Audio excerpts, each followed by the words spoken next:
Nós falamos esta semana que íamos explicar para você o que significa o esconderijo do Altíssimo.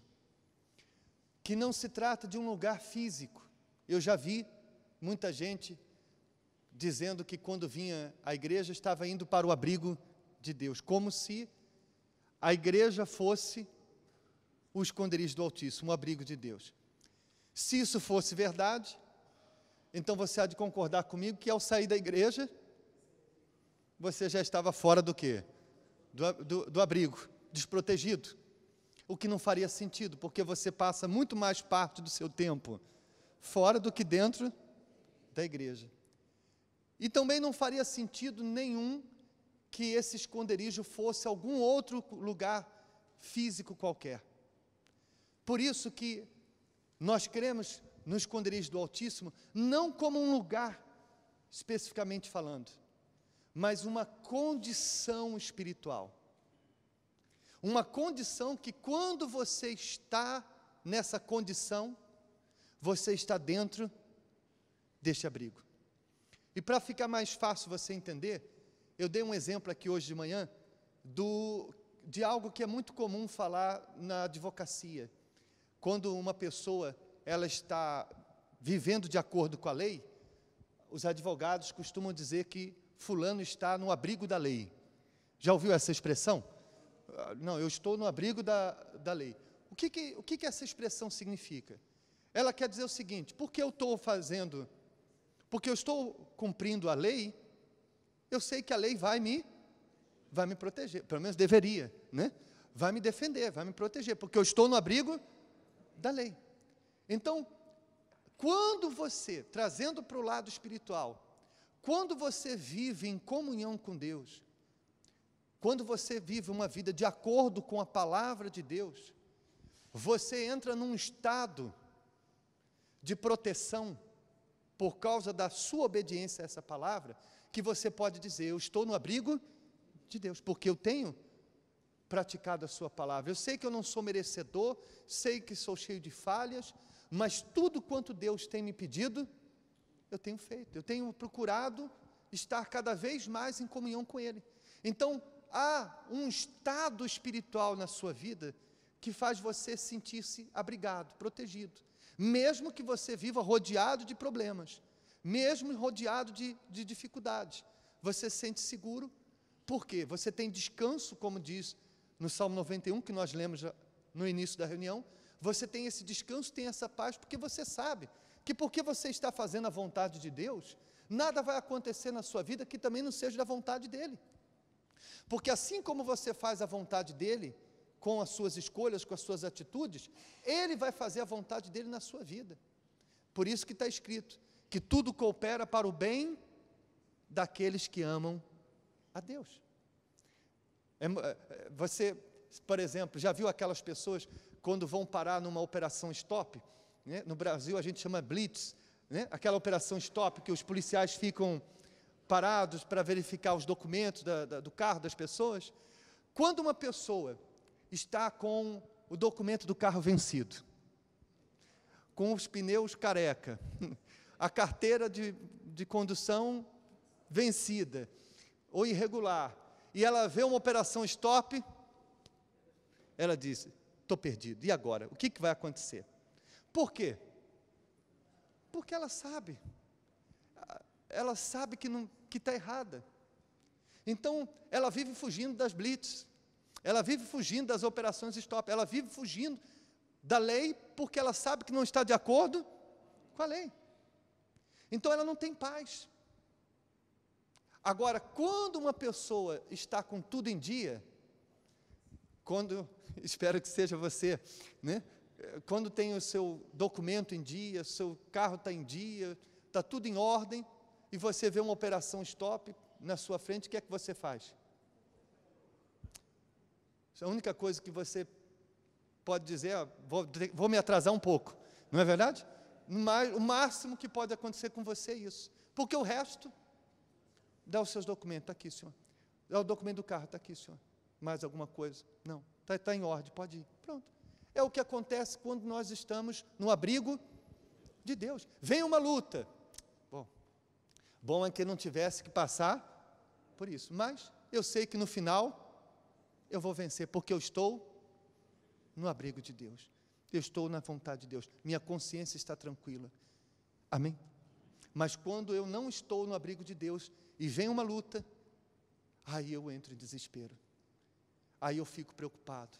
Aí eu fico sem dormir. Aí eu fico sem sono. Eu fico sem fome. Aí eu fico irritado. Irrito também os outros também. Porque quem não tem paz também não dá paz para os outros e assim por diante. Sim ou não? E aqui nós vamos ver um exemplo claro disso. 2 casos, 2 reis, ambos que conheciam a vontade de Deus. Um que estava no abrigo e o outro fora do abrigo. Um que vivia no esconderijo do Altíssimo e o outro fora do esconderijo. Eu vou perguntar daqui a pouco para você qual dos 2 é que você acha que estava no esconderijo. Amém? Diz aí, capítulo 18, versículo 28. Subiram, pois, o rei de Israel e Jeosafá, rei de Judá, a Ramote de Gileade. Só para você entrar aqui no contexto da história e entender um pouco melhor, Israel, depois do rei Jeroboão, foi dividido em 2 nações. Uma que ficou com 10 tribos, continuou chamada Israel, e outra, com 2 tribos, passou a se chamar Judá. Essas 2 nações que se dividiram, tiveram momentos em que foram inimigas, lutaram entre si, e outros momentos que fizeram aliança, como foi esse caso. O rei de Israel, Acabe, e o rei de Judá, Josafá, eles estavam enfrentando um inimigo em comum, que era o rei da Síria. Então eles decidiram se juntar para enfrentar aquele inimigo. Está claro, sim ou não? Mas veja só nesse detalhe, versículo 29. Disse o rei de Israel a Jeosafá: disfarçando-me eu, então entrarei na peleja. Tu, porém, veste as tuas roupas reais. Disfarçou-se, pois, o rei de Israel e entraram na peleja. Então os reis se combinaram. Tem aqui um exemplo? Vem aqui, pastor, por favor. Tem aqui algum outro obreiro? Vem aqui, vem aqui, pode ser, por favor. Jacques, vem aqui, por gentileza. Imagine que o obreiro Jacques seja o rei de Israel, que era o rei Acabe. Você que assistiu a novela Jezabel, deve lembrar do rei Acabe. Ele casou com Jezabel, que era profetisa de Baal, e aos poucos foi deixando Deus para confiar nos deuses da esposa. E mesmo quando foi chamada a atenção por vários profetas, Elias, Micaías, Jeú, mesmo assim, para não desagradar a esposa, ele não deixou os ídolos. Então, ele estava no abrigo de Deus? Quando chegou a hora da peleja, o que ele disse para o seu colega Josafá? Ele disse: eu vou me disfarçar de soldado, porque eu sei, na batalha, quem é o primeiro visado? O rei. Você sabe jogar xadrez? Quem sabe jogar xadrez? Não sabe? Então, matou o rei, acabou a batalha. Então, o rei era a cabeça que estava a prêmio. Então, o que ele fez? Ele falou o seguinte: eu vou me disfarçar, porque assim vai ser mais difícil eu morrer na batalha. Porque ele tinha consciência que não podia contar com quem? Ele estava preocupado. Havia um medo. Havia uma insegurança, que era consequência da desobediência dele a Deus. Ele poderia mudar aquilo. Bastava ele fazer uma oração e dizer: Senhor, me perdoe, eu não devia estar nesse estado, mas agora, diante dessa luta, eu preciso do Senhor e estou disposto a me consertar, me arrepender. Mas não, o orgulho dele e o medo de desagradar a esposa fez com que ele preferisse entrar na batalha disfarçado, sem contar com quem? Sem poder contar com Deus, do que se consertar, do que reconhecer que estava errado. Então, ele combinou com Josafá: olha, você pode ir com a sua veste real, eu vou disfarçado. O rei Josafá, ao contrário do rei Acabe, estava bem com quem? Com Deus. Se sentia onde?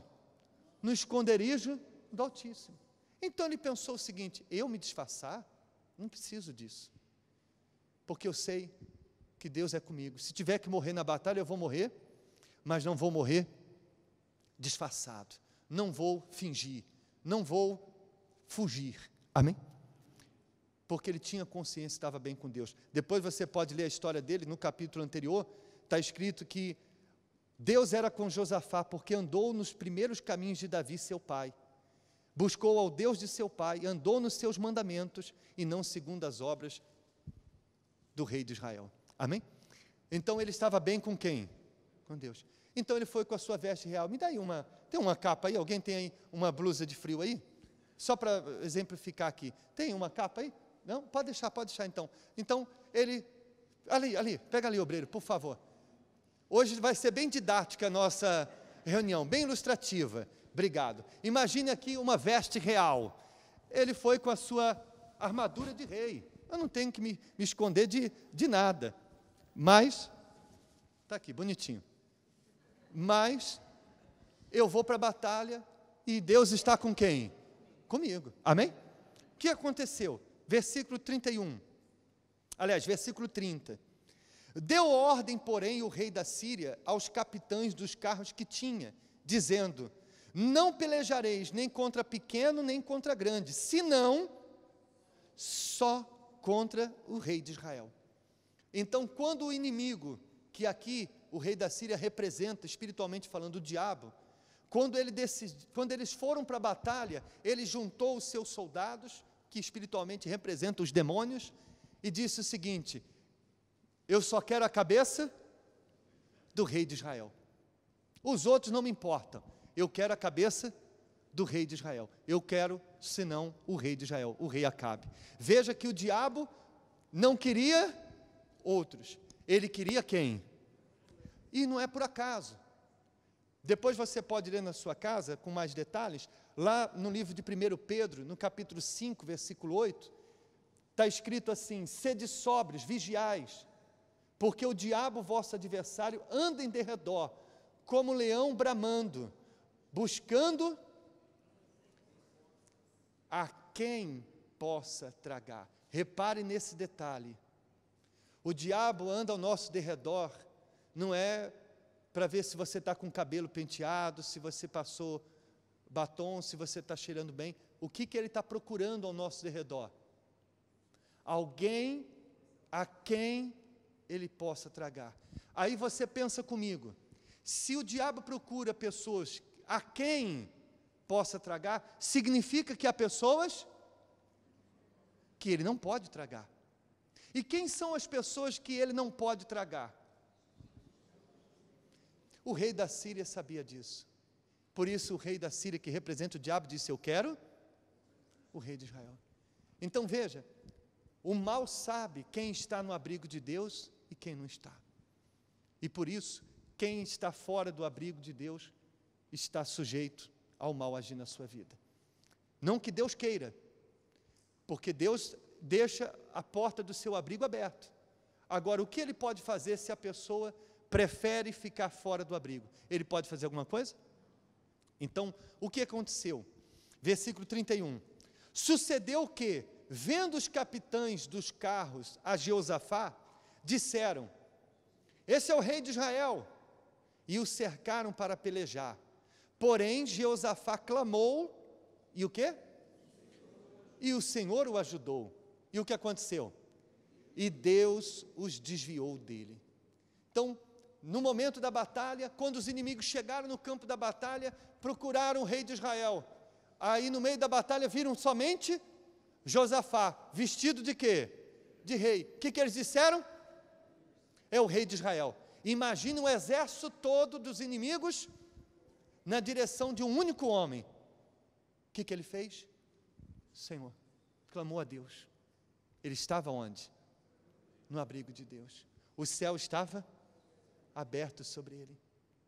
E aí a Bíblia diz que Deus desviou os inimigos da direção dele. Por que Deus fez isso? Porque ele estava no abrigo de Deus. E o fato dele estar no abrigo de Deus, deu a Deus a condição para poder protegê-lo. Amém? Mas olha só que coisa interessante, no versículo 33, os inimigos foram para o seu acampamento, estavam lá arrumando as suas tendas, e então um homem armou o arco e atirou a esmo, e feriu o rei de Israel entre as junturas e a couraça. Então disse ao carreteiro: dá a volta e tira-me do exército, porque estou gravemente ferido. E aquele dia cresceu a peleja, mas o rei de Israel susteve-se em pé no carro, defronte dos sírios até a tarde, e morreu ao tempo do pôr do sol. Então, depois que Deus desviou os inimigos do rei Josafá, que estava onde? No esconderijo do Altíssimo, os inimigos se reagruparam, e enquanto eles estavam lá esperando uma nova ordem para atacar, um dos inimigos, preparando o seu arco, testando o arco talvez, apontou a flecha na direção do acaso, do ermo, e está escrito que quando ele soltou a flecha, o que a flecha fez? Viajou, entrou no campo dos soldados de Israel e atingiu o rei, que estava disfarçado de soldado, no meio de outros imensos soldados. E ainda por cima, atingiu na junta da armadura, porque se tivesse pego na armadura, ele teria sobrevivido. Mas atingiu aonde? A junta da armadura. Aí eu quero fazer uma pergunta para você.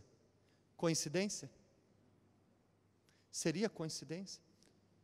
Se fosse apenas ter atingido ele no meio de muitos inimigos, muitos soldados, talvez fosse. Mas na junta da armadura, e justamente ele. Pessoal, existem coisas que não são coincidências. Existem coisas que são consequências. Você pode ler lá em Gálatas, no capítulo 6. Não erreis, de Deus não se zomba. O que o homem semear, isso ceifará. O que estava acontecendo com o rei de Israel naquele momento, não era castigo de Deus, mas foi consequência da rebeldia, do orgulho, da desobediência, da insistência dele em não fazer a vontade de Deus, e não estar no abrigo de Deus. Então, no momento que Deus poderia, porque se Deus desviou um exército inteiro de uma pessoa, não poderia desviar uma flecha? Mas por que Deus não desviou a flecha e desviou um exército inteiro que vinha contra um inimigo? Porque ele não estava onde? No esconderijo do Altíssimo. E o que é estar no esconderijo do Altíssimo? É estar de acordo com a vontade de quem? Não significa estar dentro da igreja, não significa ser evangélico, porque nem todos que estão dentro da igreja, nem todos que são evangélicos estão no esconderijo do Altíssimo. Significa você estar bem com Deus, em comunhão com Deus. E é isso que Deus quer. Ele quer que a gente esteja no seu esconderijo para poder nos guardar, para poder nos proteger. Porque Ele sabe as lutas que nós enfrentamos todos os dias. Ele sabe os riscos que nós corremos. Ele quer nos guardar, Ele quer nos proteger e, acima de tudo, salvar nossa alma. Mas Ele nos deu o direito de escolha. Ele abre a porta do seu esconderijo. Ele revela qual é a sua vontade. Agora cabe a nós escolher fazer a vontade dEle, ou a vontade dos outros, ou a sua própria vontade, e se recusar a estar no abrigo dEle. Amém? Portanto, se você quer de fato estar no abrigo de Deus, no esconderijo dEle, então você tem a oportunidade, a partir de agora, fazer a vontade dEle, se consertar com Deus. Eu não sei o que é se consertar para você. Eu não sei o que é que você, nesse momento, a sua consciência pode estar lhe condenando, lhe acusando. Mas saiba que o próprio Deus está, através dessa mensagem, mostrando para você a importância de você vir para o abrigo dEle. Amém? Fiquem de pé, por favor. Obrigado. Olha, devolve a armadura.